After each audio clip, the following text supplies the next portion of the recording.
Okay, so let me just recap what I just mentioned. On the 28th next week, we will have two guest speakers. And so they'll be coming from the Marriott River Center Riverwalk downtown. And the two individuals for the revenue management, thank you, Yasmin, for helping set that up. Um, we tried to get to the hotel, but the hotel next week is sold out, and then the fifth wouldn't work for them, isn't available for their schedule, and so they're offering just to come here to speak to us. And so think about all the stuff that we talked about. Remember, revenue management we discussed in the very beginning, selling the right room to the right guest on the right day for the right price is the general overview. We've talked about displacement analysis. We've talked about rate fences, about how we set those room rates based on a physical rate fence versus a non-physical, what attributes about that room determine what the room rate's going to be. We talked about all the different types of rates from corporate to group to leisure travel, special event. We talked about, like things like the government rate. And then also, remember when we think about selling the right room to the right guest on the right day for the right price, we also are talking about when do we close out different discounts. So all of that stuff combined, if y'all would like to generate a list of questions that you might have, or something you might want a little bit more information about, uh, um, we just barely scratched the surface of what revenue management is. Um, and so if you have any questions, think about it before we leave class. Those of you who are here, we can write them down. Those of you who are online, you can type them into the chat and I can copy them and paste them into a Word document I can share with our guest speakers. That way, just when they come in, they'll have an idea of what kind of questions y'all might have in advance. So they can prepare a custom presentation. Any questions about that? Edward, yeah. You talk about concept. Yeah, we do talk about competitive sets and the comp sets. We also talked about the STAR report, right? The Smith Travel Research, that occupancy percentage, the penetration index between the occupancy RevPAR and ADR and how they stack up against their competitors. Okay. So yeah, good. Um, if, as we're talking, if you want to jot something down, or those of you who are online, if you want to just type it into the chat randomly, if it pops into your head, feel free to do that. And then I can just download the chat history after I finish the meeting. All right. Let me make sure I share sounds. Those of you at home get to enjoy this wonderful soundtrack.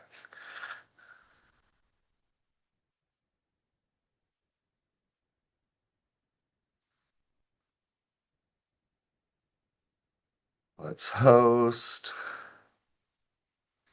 And let's go 8 minutes.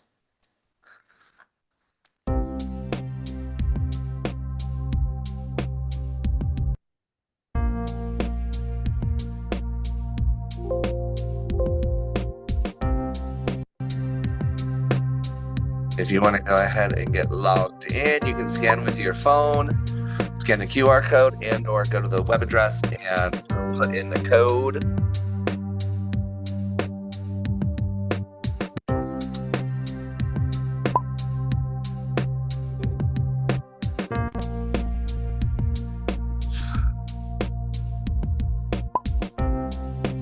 This might help with our speakers.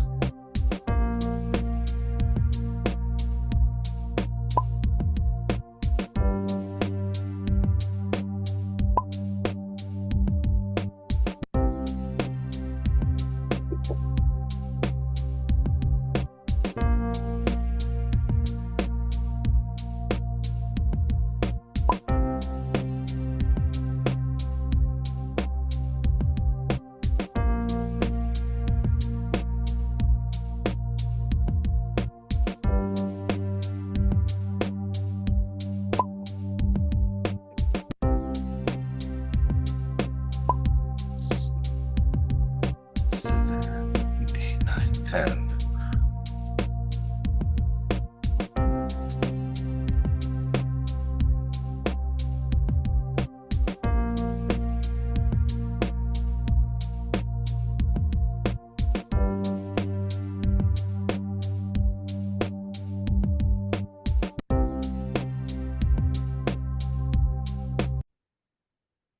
All right, so in light of not being able to find my hard drive, let's just go through these questions. Obviously, chapter 12 is about what? What's that? Oh, revenue management. Yes, it is about revenue management, but what specifically about revenue management? Position roles. Okay, so different titles that are involved with revenue management. Okay, good.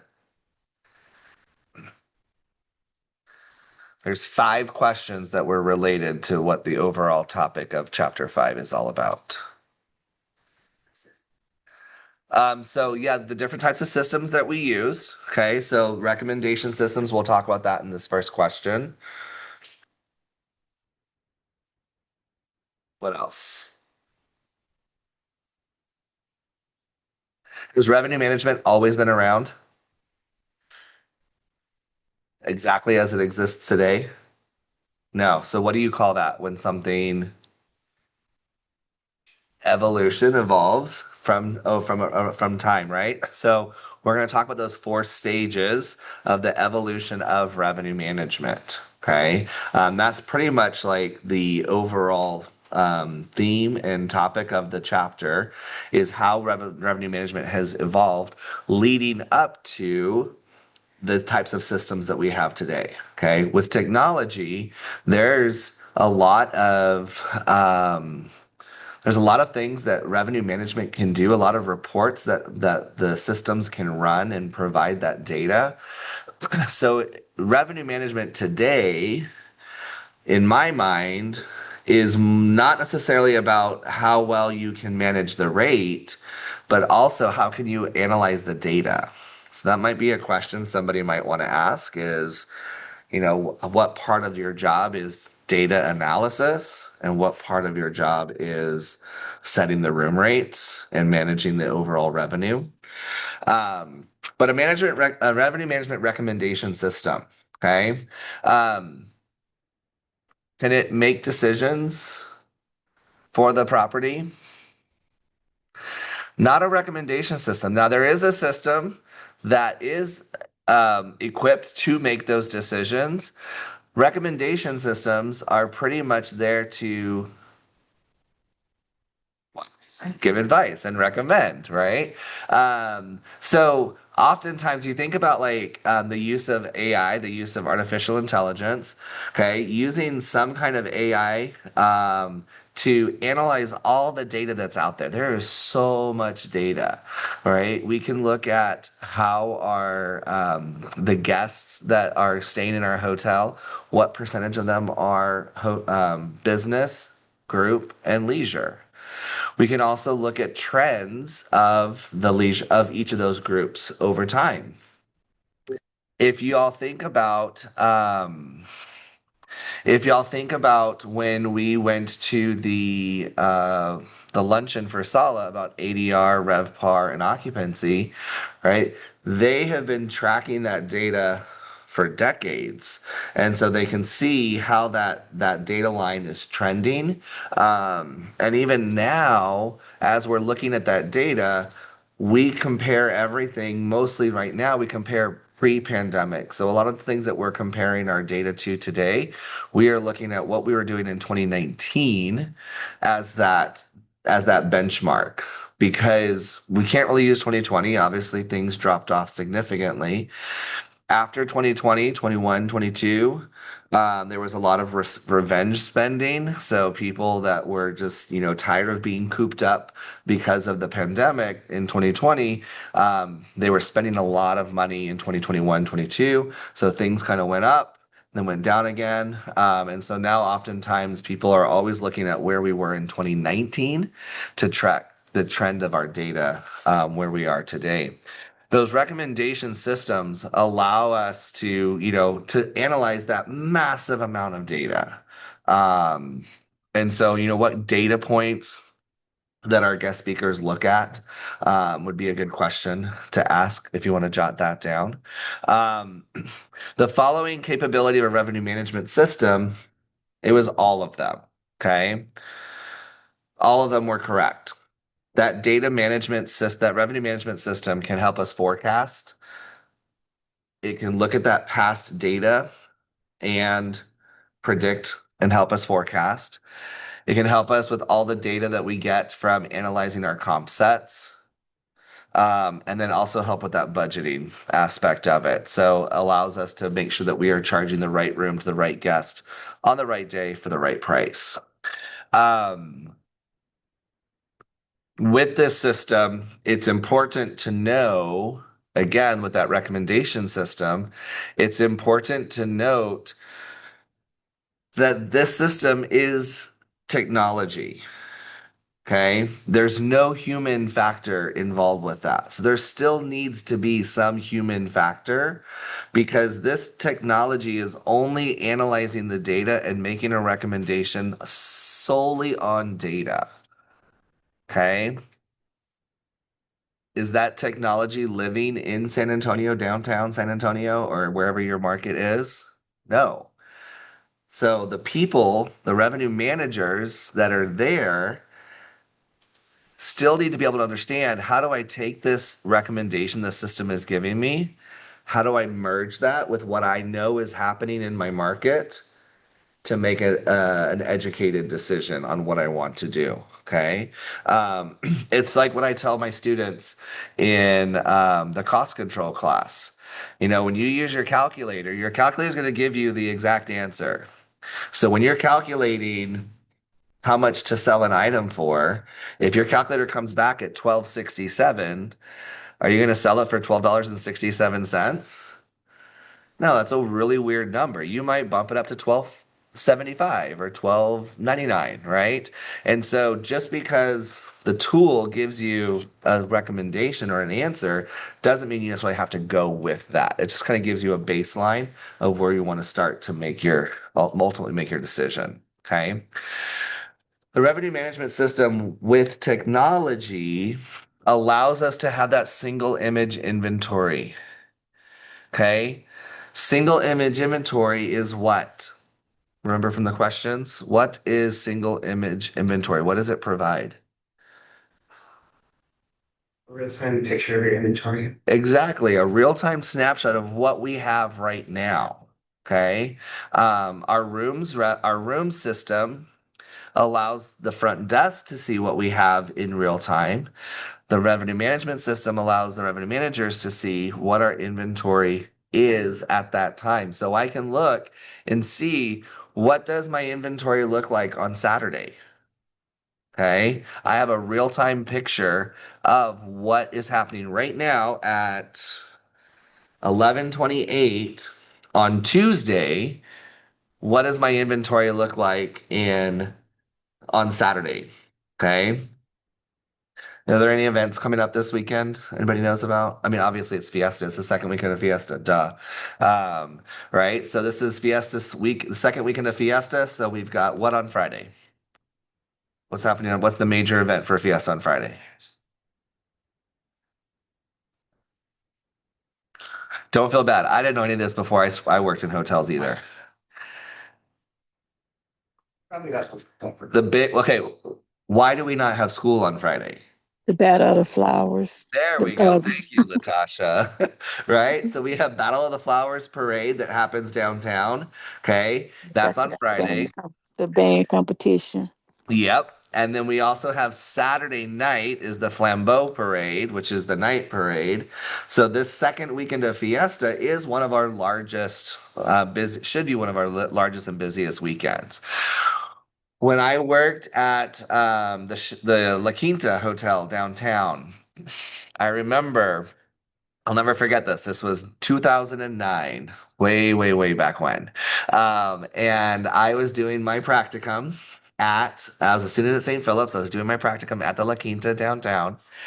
And my grandmother's birthday happens around this time. And that year in 2009, she was turning 90 years old.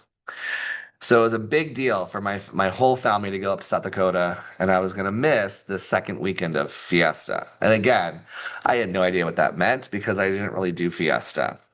Only time my family did Fiesta stuff for Battle of Flowers or Flambeau was when I had a sibling who was marching in a band that was in the parade.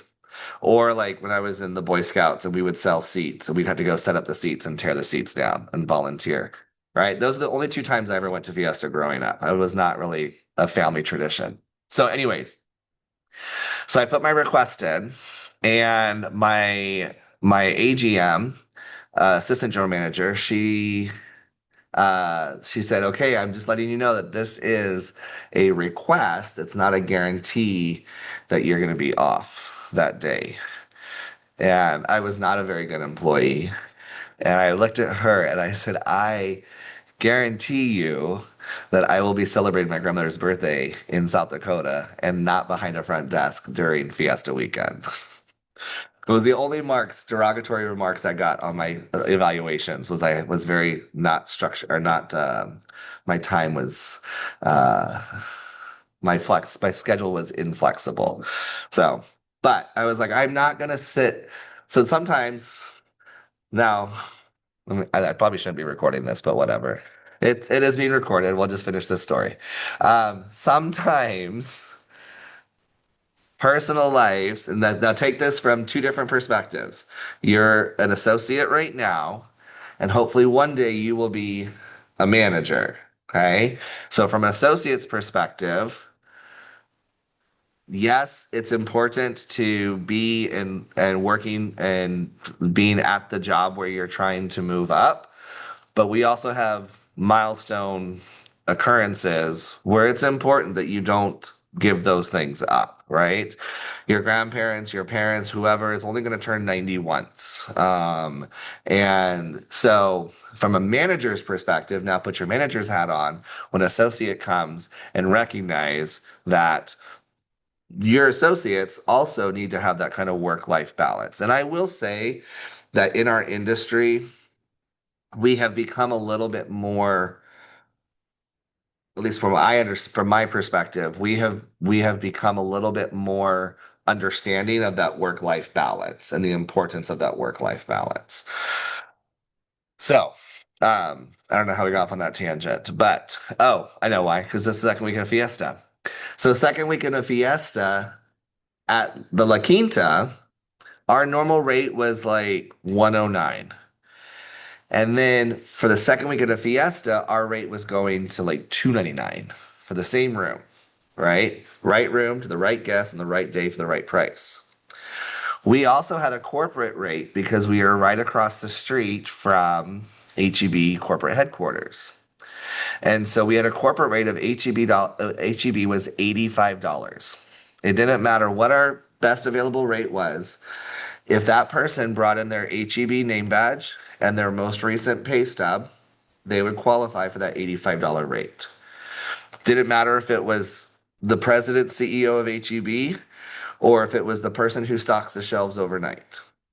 Everybody qualified for that $85 rate. Okay. That was one of the stipulations that was negotiated with that rate. So I'm the front desk agent. It's probably like February timeframe, late February, early March. I answer the phone, and like a good front desk agent, I took this reservation for $85, even though the room rate was $299. I was like, okay, cool. I'll take this rate. So I make the reservation. Here's your confirmation number. Thanks. Have a great day. Hang up the phone, check out a guest, and all of a sudden, my phone is ringing off the hook. Literally in like 30-minute time frame, I'm taking like 6-7 reservations at this $85 rate. Okay. Another lesson. As you're going through your career, ask questions. Okay. Something doesn't seem right, ask a question just for point of clarification. Because what had happened was our sales manager forgot to close the HEB rate. She forgot to close out that discount. And so Lily calls and gets the $85 rate. And so Lily calls 10 of her closest friends at her HEB and was like, hey, I got the HEB rate at the La Quinta downtown. You should call and make that reservation. And that's what happened. I took 7 reservations in like 30 minutes. And I was like, this seems really weird. What's going on this particular day when our rate is almost $300 they're giving it away for 85. That seems odd. So I asked the sales manager, I said, hey, I've just had 7 calls for the HEB rate on this particular weekend. And her face just dropped. And she's like, don't sell that anymore. I'm going to go in the system and lock it out and close it out. That should have been done. Right. So ask questions. Like, this doesn't seem right. Why are we giving away? Now, it could be that it's in the contract that there's no blackout dates. If that's the case, then at least you've asked questions and now you know the answer. So, sure enough, next person calls, and they were not happy that I had to tell them that the $85 rate was no longer available. And they're like, but my friends all just called. And I said, yes, your friends were very lucky and fortunate. But now, because of our occupancy, that rate has been closed out as no longer available. But I can get you into a room for $299 if you'd like. They were not too happy. In my mind, again, these are the things that we say in our mind.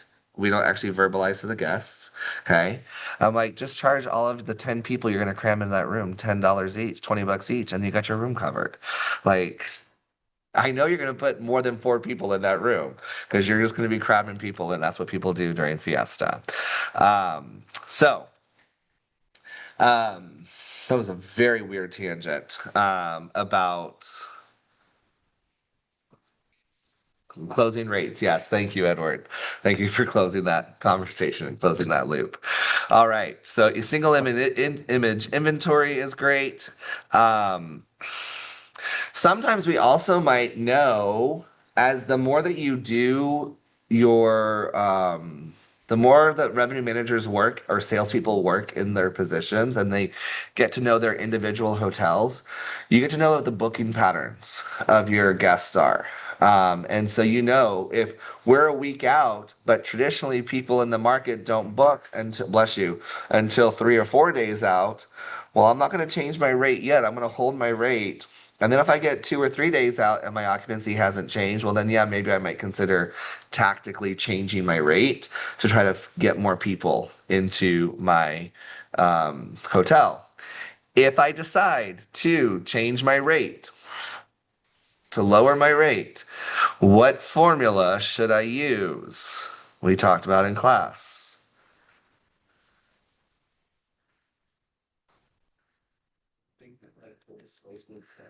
Nope, it's before displacement.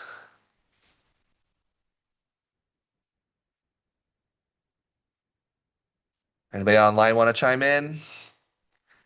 What formula are we going to use? If we decide to lower our rate, we have to make sure we have to have what?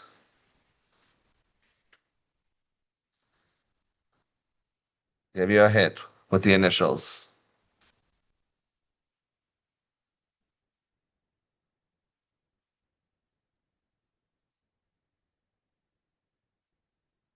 What does the R stand for?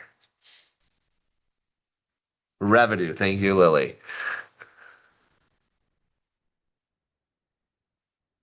If it's the same, it is.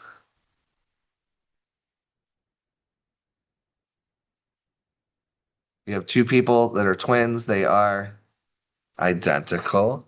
There we go. We got it. Okay. Identical net revenue. Okay. If we decide that tactical response, oh my gosh, my occupancy is not picked up. My occupancy at my hotel is not full. I want to get my occupancy up. I want to do the identical net revenue so I can understand that if I'm at 58%, and in order to get my identical net revenue, I need to get to 80% in 3 days. That's probably not going to happen. Okay. So maybe I might decrease just a little bit, but not a whole lot. Okay. So I'm making sure we have that identical net revenue because worst case scenario, I sell a room, what has to happen to get it ready? I have to, yeah, all the variable costs. I have to clean it. I have to pay a housekeeper, a room attendant. I have to pay the cost of the chemicals for the laundry. I have to use those sheets and those towels, which with your sheets and your towels, the housekeeping department should know how many uses they should get out of those sheets and those towels. And so that's one more use that we're going to use that linen and that terry. And so it's really important to note these are the costs associated with selling that guest room. If I don't sell it, yes, I'm not going to get the revenue. My occupancy is not going to be up, but I don't also have that expense. And so if I do sell it, is it going to be profitable for me to, or am I going to be able to get that identical net revenue? Okay. And then those evolutionary stages, how many do we have? 4. Oh, let's look at the titles. These are all correct. So no matter what you answered, it is correct. These are all examples of what different titles of revenue in the revenue management positions. Okay. Anywhere from somebody who's there at the hotel all the way up to maybe someone who is at more of a corporate level or regional level as a vice president of revenue. So there are 4 stages, okay? And they're basically in this order, 7, 8, 9, and 10. Okay. So the first stage was more tactical. So prior to revenue management, think back 10 weeks when we started chapter 1, we introduced the idea of revenue management.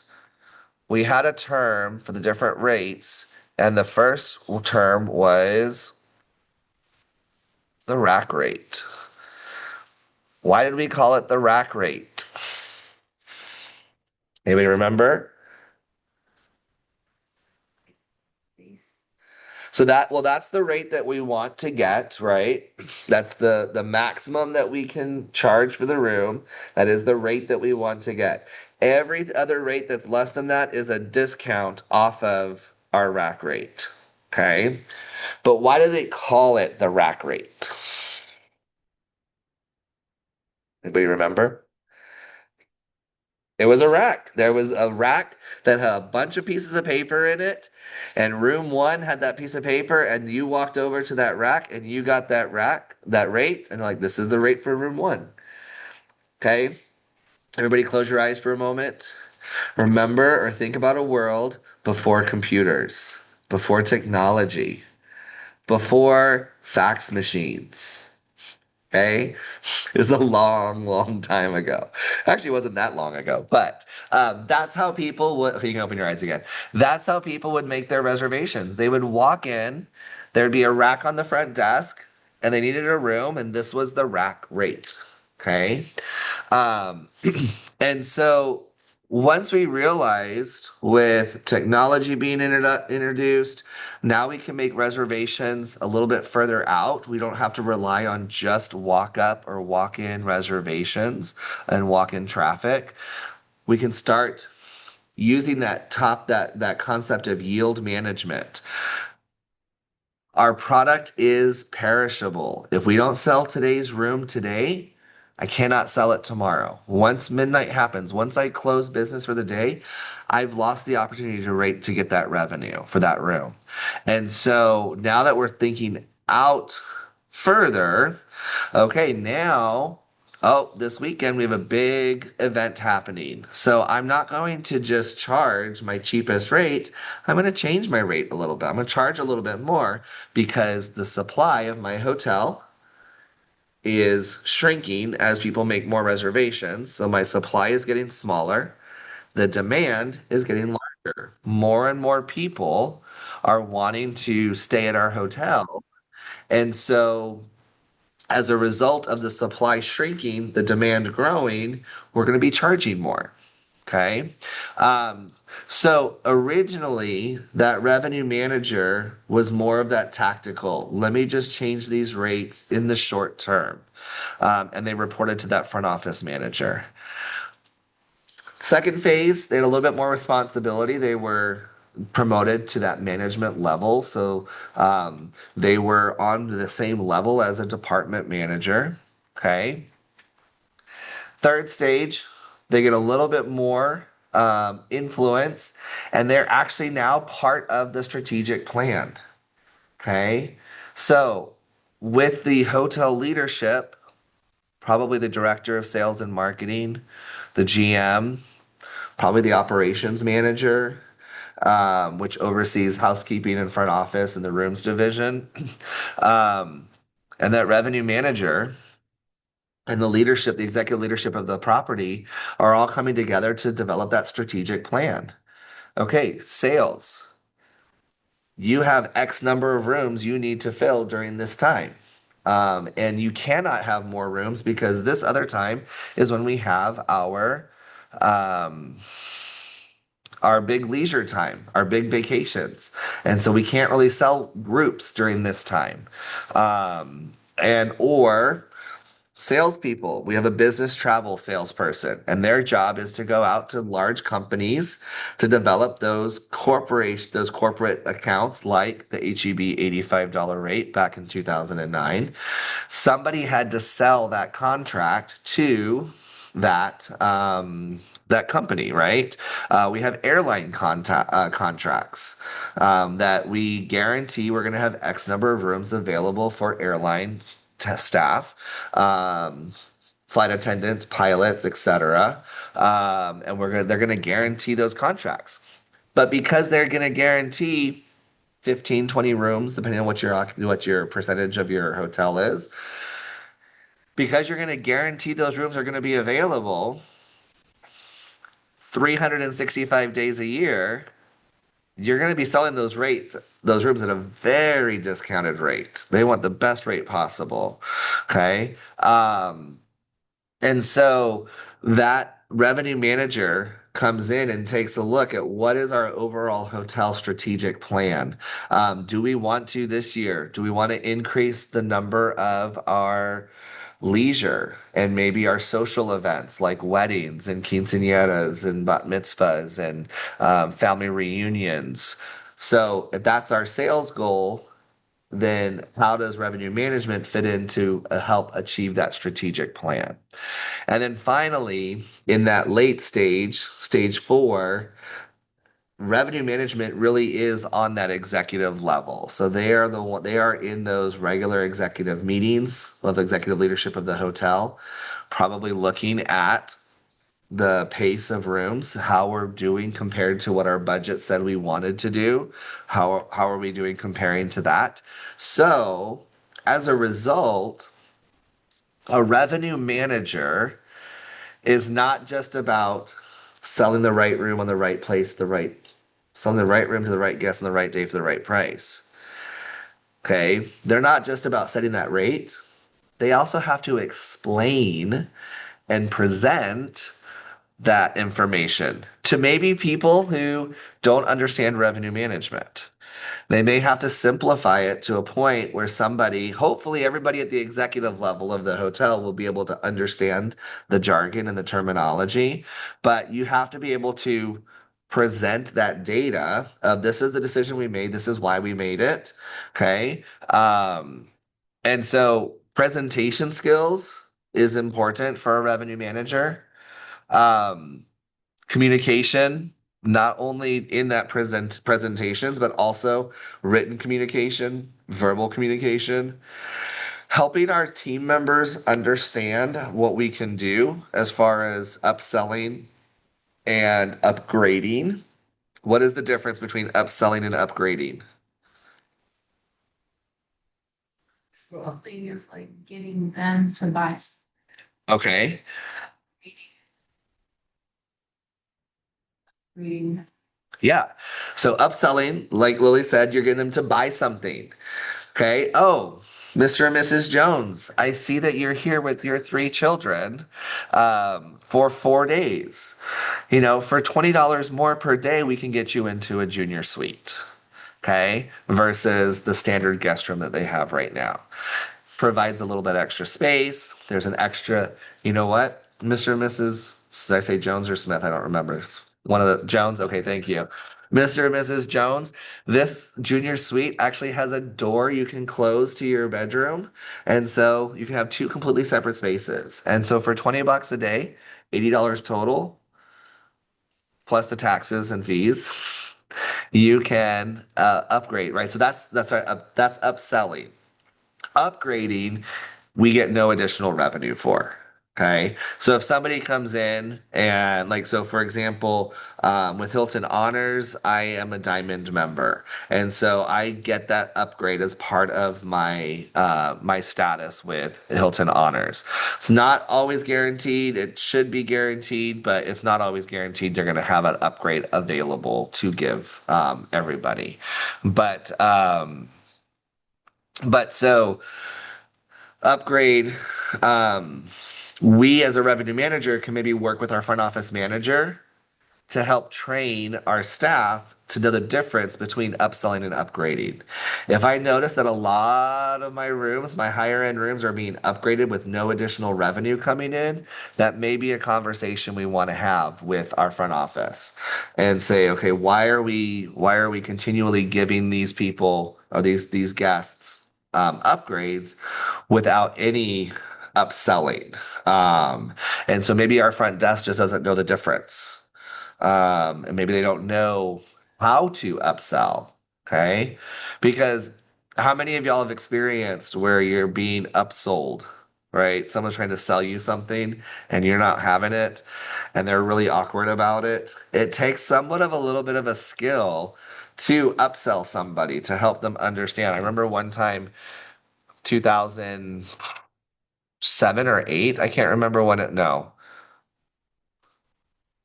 9 plus 8 is 17. 2017.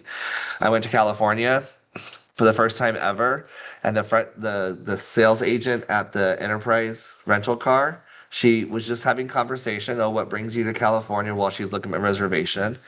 I told her I was coming to run the rock and roll half marathon. It was my first time in California, and she was like, "Oh, well, it's your first time in California. We need to get you in a convertible."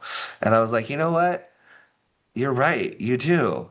And I know exactly what you just did, and it was so smooth. I'm gonna let you have it. I know you just upsold me. I was like, and so she upsold me on a convertible car, which they didn't have any in stock, which was unfortunate. But that upselling takes a little bit of finesse.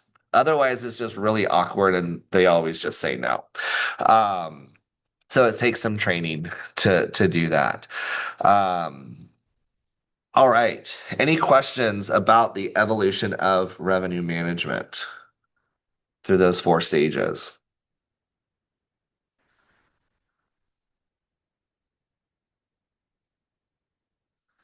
A good question might be, how has revenue management changed from when they got started to where it is today? If anyone wants to jot that down or type that in the chat, that'd be a great question. I think if I were to go back into the industry today and leave teaching, which I wouldn't want to do because I love teaching so much, I think revenue management is where I would probably end up, or would want to end up, because I don't know, I just love analyzing data. I love finding patterns. I love coming up with solutions, all that kind of stuff. Any other questions, comments, concerns?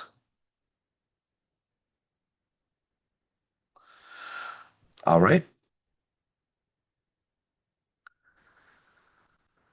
So that is it. That's chapter 12. If you will do me a favor, if you are online, if you will type a question or 2 or 3 or 4, however questions you want, that you're interested in about revenue management, I can send those to our guest speakers today, so they can start developing a customized presentation to make sure they answer any questions. So please, before you log off, one, typing your question in the chat. 2, as we are getting closer to the end of the semester,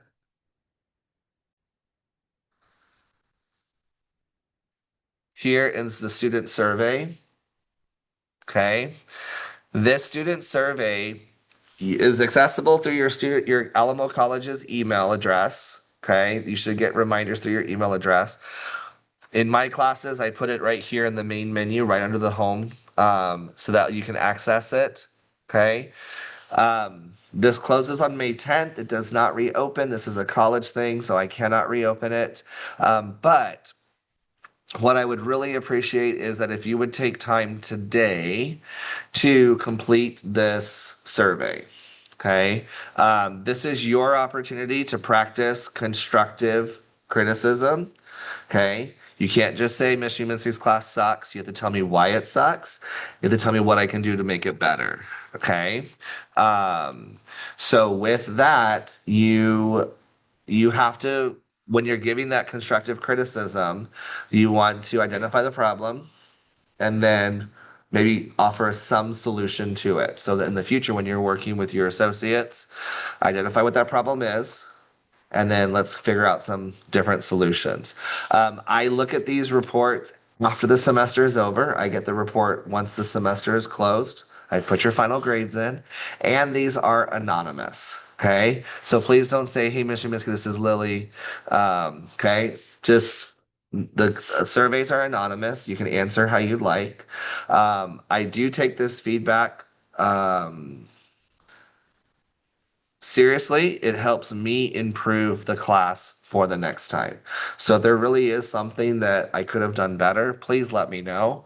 For those of you who are, I can't think of an example of this particular class, what I have changed for this class. Well, I changed the textbook for one, because the other textbook prior to this was not so great. But for my other class, my 2301 cost control class, I developed an entirely new project and a way of formatting that project as a result of the surveys. So I do take them seriously, figure out what I can do to make it and improve the process in the future. Okay. That is all I have. Once you have completed this survey and answered and typed in your questions in the chat or handwritten your questions and given them to me, then you are welcome to log off. I'm going to stop the recording and I will post this recording on Canvas.